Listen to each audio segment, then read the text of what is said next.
বাংলাদেশ মানবাধিকার উন্নয়ন ফাউন্ডেশন কর্তৃক আয়োজিত আজকের প্রোগ্রামের সম্মানিত প্রধান অতিথি প্রিয় বড় ভাই জাফর হায়দার ভাই এবং বিশেষ অতিথি সভাপতি আর আমার সামনে বসে থাকা অসংখ্য যোদ্ধারা সবাইকে সালাম জানাচ্ছি। আসসালামু আলাইকুম।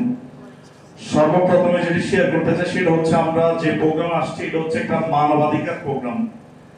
মানবাধিকার নিয়ে মূলত কারা কাজ করে, যারা নিজের উঠতে গিয়ে নিজের পরিবারের উঠতে গিয়ে সমাজের কথা চিন্তা করে, দেশের মানুষের কথা চিন্তা করে, তারা মূলত মানবাধিকার নিয়ে কাজ করে।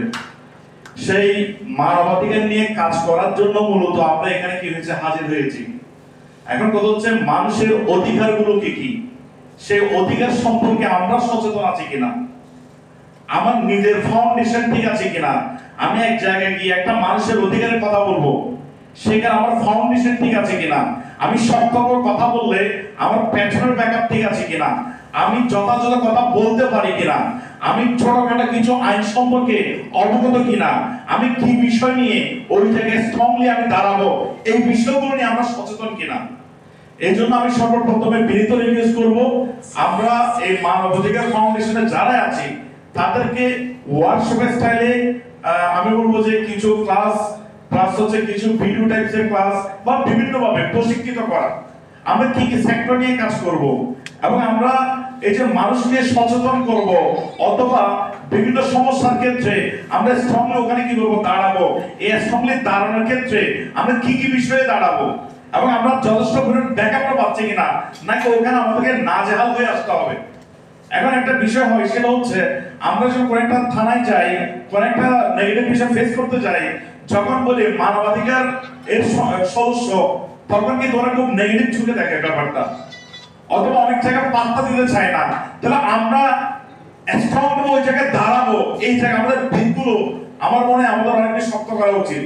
বিশেষ করে এই মানবাধিকার সংস্থার যে ম্যানেজমেন্ট, এখানে আরো এমন কিছু লোকজন দরকার যে লোকজনগুলো মানে এই লোকগুলো আছে বলে অনেক জায়গায় আমাদেরকে সমীহ করবে, এই ক্ষেত্রে আমাদের আর কিছু লোকজন দরকার।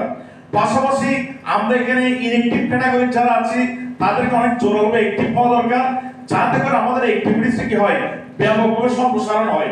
ধরুন আমি চট্টগ্রামে কাজ করছি, আমি চট্টগ্রামের অমুক থানা নিয়ে কাজ করছি, সেই থানায় আমার সাথে আরো 20-30-40 জন 50 জন অ্যাক্টিভ কর্মী দরকার। কেন দরকার? যেগুলো সুবিধা অসুবিধায় আমার সাথে যেন আমি আরো 5 জনকে 10 জনকে আমি সাথে পাই, কোন জায়গায় আমার ফেসে যেন নেগেটিভ হয়ে পেছনে আসতে না হয়। আমি পেছনে আসা মানে আমার এই মানবাধিকার সংস্থাটা পিছিয়ে আসা। তাহলে অভিভাবকরা আমাদের কাজ করতে হবে, আমাদের সদস্য সংখ্যা বাড়াইতে হবে, আমাদের অ্যাক্টিভিটিস বাড়াইতে হবে, যাতে করে আমরা ওই জায়গায় স্ট্রংলি দাঁড়াইতে পারি। তো এই যে এইটা আমার ইয়া থাকবে।